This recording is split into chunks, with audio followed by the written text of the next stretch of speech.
This is CNN Breaking News.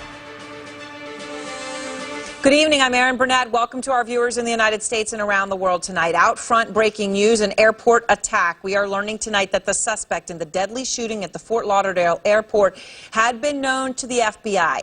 Investigators have not officially named the gunman, but sources tell CNN he is now being identified as Esteban Santiago. He is accused of killing 5 people, injuring 8 others at least, as he opened fire in a crowded baggage area at the airport as people were getting their bags.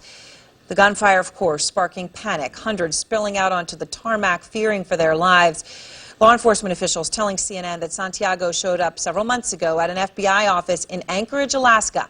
At that time, he told agents, he went to the FBI office, he told agents he was hearing voices in his head telling him to join ISIS. President Obama, though, tonight did not call the shooting an act of terror.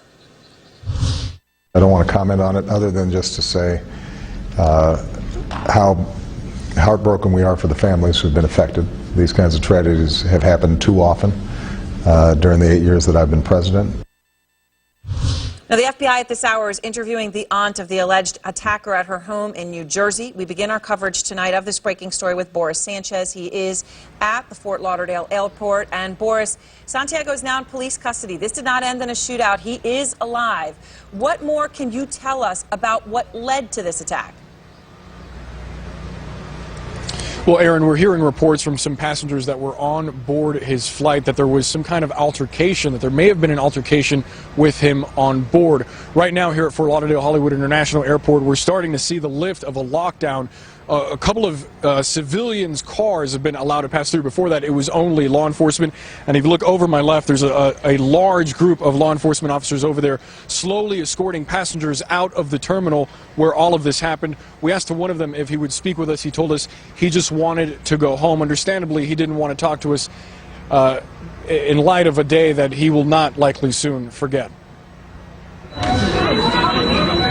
Just before 1 p.m., a gunman opens fire at Fort Lauderdale International Airport. Chaos inside Terminal 2. At least 13 people shot with multiple casualties. This cell phone video shows people lying on the floor in the baggage claim area.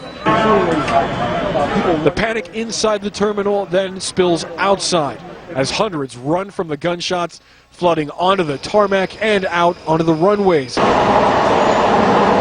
The injured quickly evacuated to a nearby hospital.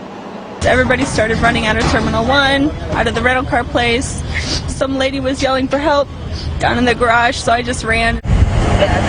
CNN has learned that the suspected shooter left Alaska earlier today, bound for Fort Lauderdale. He declared a firearm when boarding, that weapon packed inside his luggage. Sources say the suspect may have gotten into an altercation during the flight. And on arrival, after retrieving his bag, one source tells CNN he went into a bathroom and came out firing. Long after the shooting, hundreds continue to run through open areas around the airport, some driven by false reports of additional shootings. This shooter in custody.